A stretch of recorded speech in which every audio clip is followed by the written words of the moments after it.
Bom dia, bom dia, bom dia. Gente, vou confessar que eu acho que eu já gravei esse vídeo umas 30 vezes. E toda hora acontece um erro bobo. Eu preciso regravar, acho que eu preciso trabalhar com a minha edição de vídeo, sabe? Não sei nem se dá pra editar vídeo aqui no YouTube. Calma que eu tô descobrindo. E aí, como que estamos? Vi muitas visualizações ontem no YouTube, vi perguntas no fórum de discussão, fiquei super feliz que vocês estão se dedicando e que a gente tá levando a sério, né, esse momento, porque a aula continua, só que a gente tá tendo aula à distância, vocês devem estar com saudades da minha cara, mas eu não vou aparecer hoje ainda. Hoje eu trouxe a minha régua, trouxe a régua porque eu não tirei o esmalte da minha mão porque eu não tenho acetona em casa. E eu estou em quarentena. Em quarentena é pra ficar em casa. Fique em casa. Não é pra ficar sassaricando pelas ruas são carlenses. Vocês estão todos em casa, bonitos? Ok. Vamos começar então, para eu não me delongar.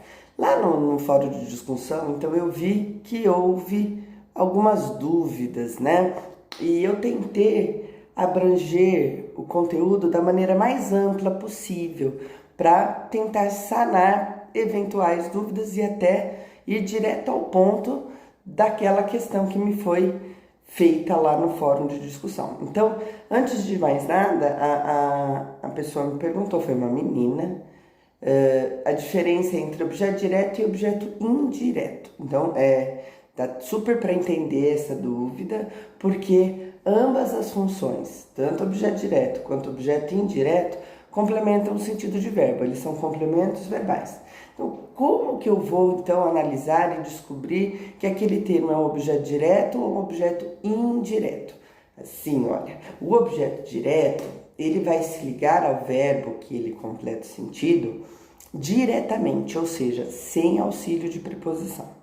Enquanto objeto indireto, ele precisa de uma preposição para se ligar ao verbo que ele complementa. Então eu vou lá ver um termo, o que ele está fazendo? Ele está se referindo a um verbo, ele está completando um sentido de verbo. Sem preposição, é objeto direto. Com preposição, objeto indireto. Então aqui, olha, até coloquei algumas preposições aqui, de, em, para, a, e coloquei uma atençãozinha aí para a palavrinha a. Por quê? Porque o a, ele pode ser preposição, ele pode ser também artigo, ele pode ser pronome, e aí a gente precisa diferenciar. Então, primeiramente, o a, quando ele for preposição, ele é uma palavra invariável, tá? E ele liga dois termos de uma oração. Lembre que até em algumas vezes ele pode ser substituído pela preposição para, sim? Já quando ele é artigo, ele é uma palavra variável e ele vai acompanhar um substantivo e exercendo a função de um artigo definido ali, né? Então, o que acontece? Se eu trocar esse substantivo que é feminino, por uma palavra masculina, por um substantivo masculino, vocês vão ver que o a vai sofrer alteração, tá? Ele vira o. Então, por exemplo, eu falo a menina, o garoto, sim? Então, eu alterno de a para o.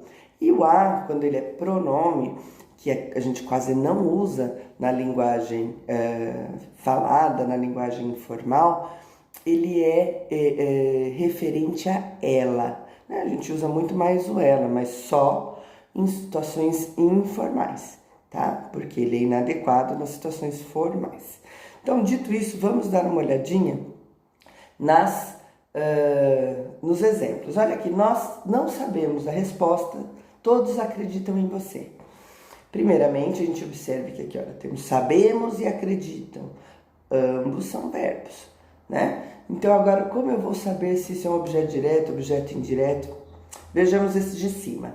A resposta, Suzane, eu ainda não sei se esse a aí é artigo, se ele é preposição. Troca a resposta por conteúdo. O que você vai ter na frase? Não é? Nós não sabemos o conteúdo. Então, se eu conseguir mudar de a para o, é porque isso daqui é um artigo. Sendo um artigo, não tem preposição, é um objeto direto. Todos acreditam em você. Olha lá o que nós temos aqui, uma preposição. Então, o complemento verbal que se liga a ele por meio de preposição, objeto indireto.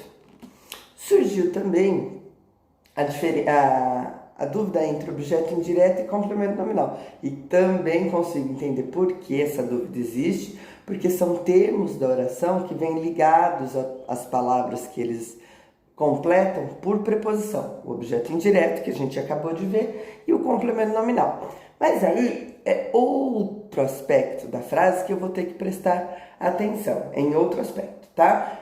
O que eu vou ter que ver? Lembrar que o objeto indireto completa o sentido de verbo. E o complemento nominal, ele completa o sentido de um nome. Pode ser um substantivo, um adjetivo ou um advérbio. Então, olha só, eu coloquei uma frase super parecida, tá? Duas frases super parecidas, aliás. Eles confiam na justiça, eles têm confiança na justiça. Então, o termo é o mesmo, na justiça e na justiça. O que eu olho, então? Eu olho a palavrinha que ele está completando.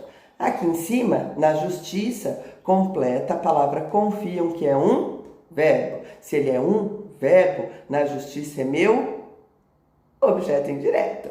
Aqui embaixo, eles têm confiança na justiça. Na justiça, completa confiança, que é um substantivo. Se é um substantivo aqui, na justiça é um complemento nominal. Então agora, olha, vamos voltar para as questões da função do pronome relativo. Coloquei aqui para vocês, tá?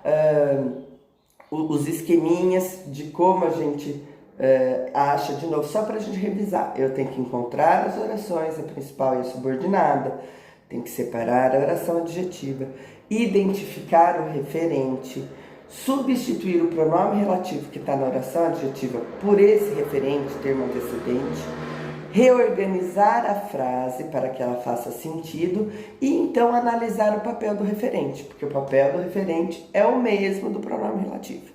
Sim? Então vamos ver como as últimas funções sintáticas que ele vai exercer. Então, como complemento nominal, acabamos de relembrar complemento nominal. Termo que completa o sentido de um nome, não é uma nome, é um nome. Olha, mais um re, mas eu não vou regravar, gente, desculpa. Então ele completa o sentido de um substantivo abstrato, de um adjetivo ou de um advérbio e liga-se a esse nome por meio de uma preposição. Então, olha aqui, não tenho medo do escuro.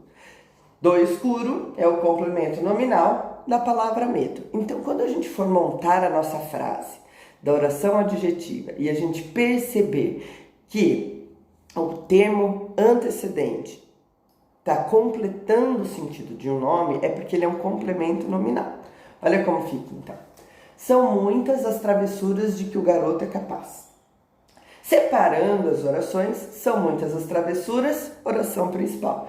Que o garoto é capaz é minha oração adjetiva. O de preposição eu vou usar na oração adjetiva para que ela faça sentido quando eu colocar o termo antecedente. Preciso encontrar, então, o referente aqui, que é as travessuras, certo? Encontrei as travessuras, vou colocá-la no lugar de que? Do pronome relativo. Então, das travessuras, o garoto é capaz. Reorganizando a minha frase, vai ficar o garoto é capaz das travessuras. Então, das travessuras aqui, está completando o sentido de capaz, que é um adjetivo. Se é um nome que está sendo completado, essa função sintática aqui é um complemento nominal. Então, se o termo antecedente realiza a função de complemento nominal, é porque o pronome relativo também está exercendo essa função. Sim? Vamos agora para ele como predicativo do sujeito. Então, a gente acabou de estudar predicativo do sujeito. Nós acabamos de estudar predicado nominal. Então, tem que saber que o predicativo do sujeito é uma palavrinha que está lá no predicado, que indica uma característica do sujeito. Como ela está no predicado, ela se separa do sujeito por meio de um verbo, tá? Então, olha aqui.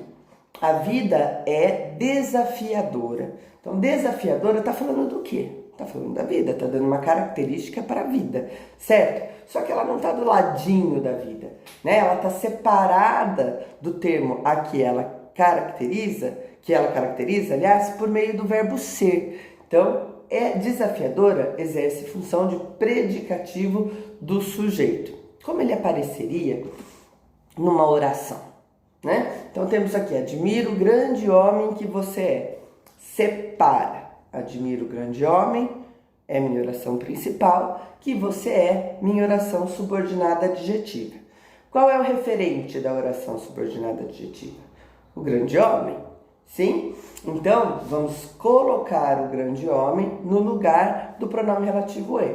Que o grande homem você é. Tá precisando reorganizar essa frase, hein? Então, ficaria como? Você é o grande homem, certo? Tem uma característica de você, que é meu sujeito, que se separa por meio de um verbo. Então, isso daí é um predicativo de sujeito. Aqui é predicativo de sujeito? Aqui também vai ser. Sim? A penúltima, gente. Lembra vocês se lembram, na verdade, do agente da passiva? A voz ativa e a voz passiva. Voz ativa é quando a gente tem um sujeito agente que desempenha a ação de um verbo, né? Eu mordi a maçã, certo? Então, eu pratiquei a ação de morder. Agora, se eu falo a maçã foi mordida, é que a maçã recebeu essa ação de ser mordida. Sim, alguém mordeu a maçã, não foi a maçã que mordeu. Então, mas quando a gente monta essa estrutura passiva e a gente quer mostrar quem desempenhou a ação, que não vai ser o sujeito, esse ser que desempenha a ação do verbo na voz passiva recebe o nome de agente da passiva, tá? Então, olha aqui, Beatriz foi aconselhada pela família. Então, aqui, olha, foi a família que praticou a ação de aconselhar a Beatriz. Mas eu escolhi usar uma voz passiva. Então, Beatriz foi aconselhada. Beatriz recebeu a ação de ser aconselhada da família. Portanto, pela família, é o meu agente da passiva. Como ele apareceria dentro de uma oração, né, como pronome relativo? Olha aqui. Este é o jornal porque fui homenageada.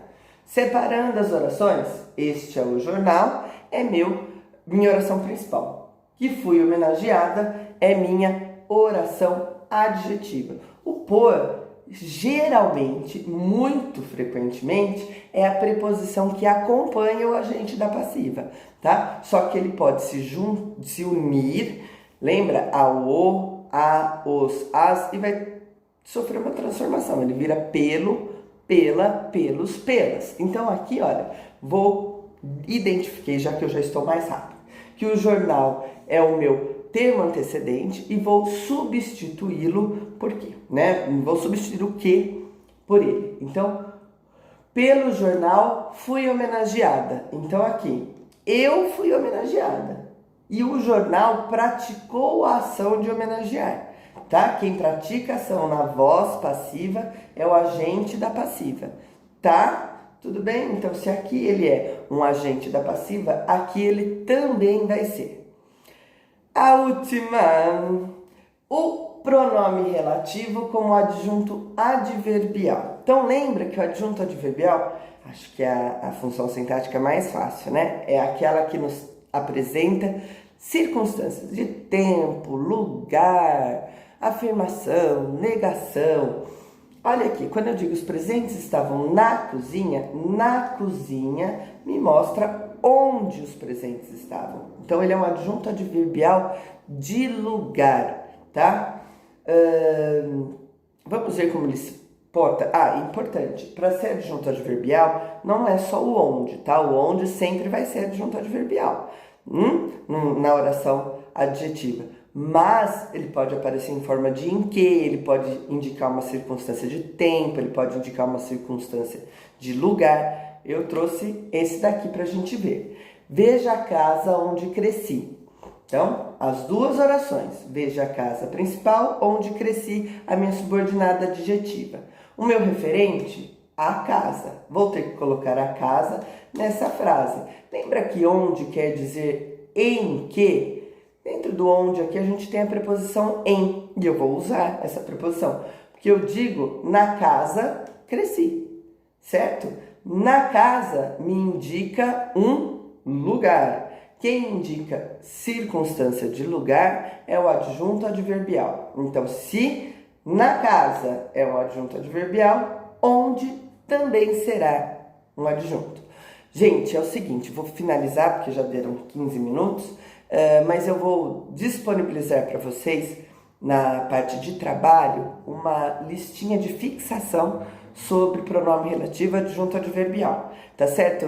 Vai contar como tarefa, tá bom? E então eu preciso que vocês me mandem, tudo bem? E vou disponibilizar hoje. Serão vários itens que eu disponibilizarei. Qualquer coisa, estou à disposição de vocês. Um beijo grande e até a semana que vem. Qualquer coisa, estarei lá no fórum de discussão. Beijo, beijo!